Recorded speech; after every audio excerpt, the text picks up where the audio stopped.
I will confess, when conflict management goes wrong, Dr. Lewis talked about having a plan for conflict and talked about not getting emotionally flooded.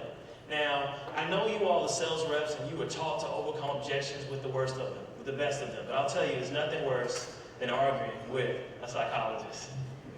So when my wife brings up a point, it's, babe, you never take me out to eat.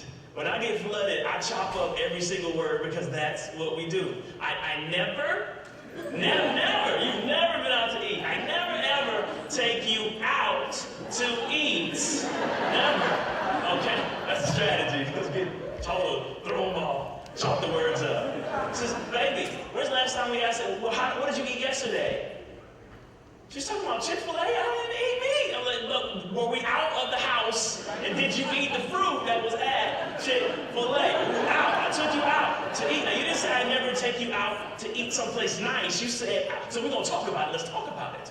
Let's be accurate in your statements. Be accurate in your statements so that we can. But keeping it real goes wrong.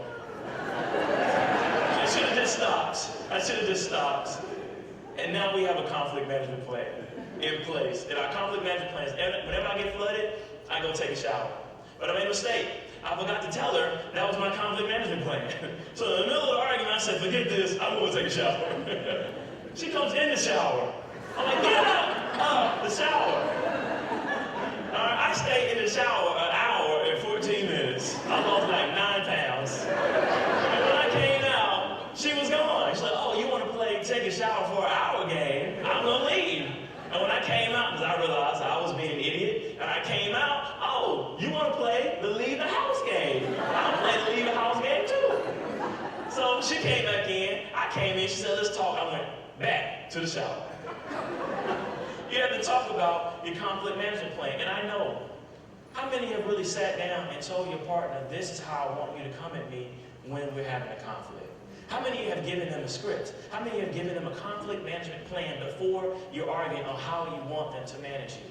Because you need to do that in order to make the next step come true, which is making life dreams come true. Because now we've talked about the house, and now you've talked about building that friendship, and we know that a marriage or a friendship is a relationship, a friendship on fire. Marriage is a friendship on fire.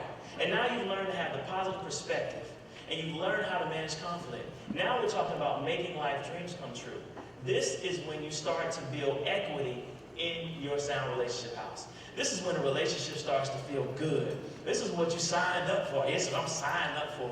Meals, 7 days a week, including in the office. What I signed up for. Equity in the relationship.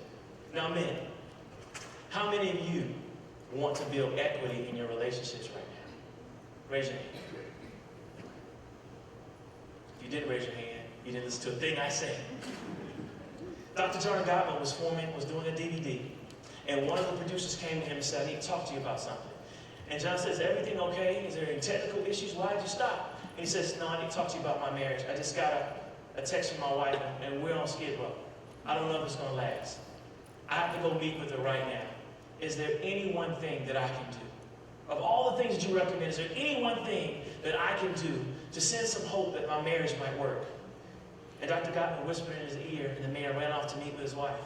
And he sat down in his wife's office. He said, baby, I know things have not been going well.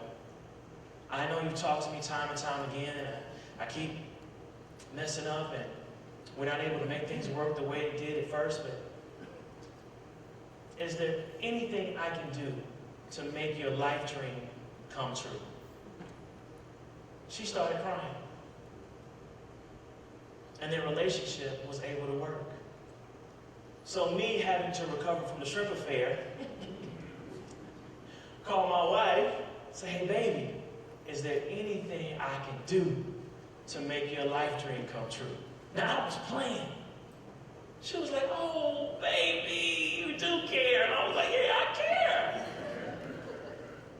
When we start talking about marriage, what the research shows is that we want help from our partner. We want our partner's help to make our life dreams come true. Not only are life dreams about making money in our career, I'm talking about a life dream for the holidays. A life dream for how you want to take care of your parents when they get older. A life dream for saving up and vacationing. A life dream for how you want to have a better relationship with your son and your daughter. A life dream for family vacations and reunions. We have to make sure that we're building equity in our relationship by making dreams come true. There are 4 things that all couples need. 4. 1, you have to be present. Dr. Lewis talked about letting go of the technology. You have to be present so that you can do the second thing, so that you can tune in to your partner.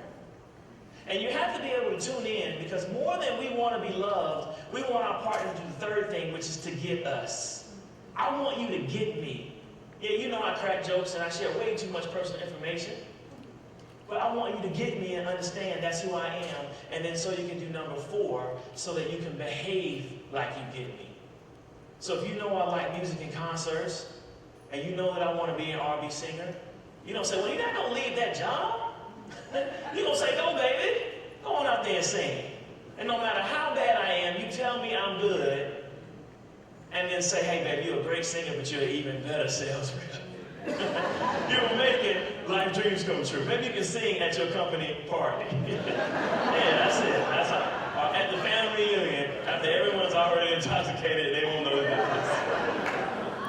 So when you do that, you're making life dreams come true because you can't make your life dream come true. You can't give advice to your partner. You can't help them if you don't invest the time to truly understand and get them so that you can make his or her life dreams come true.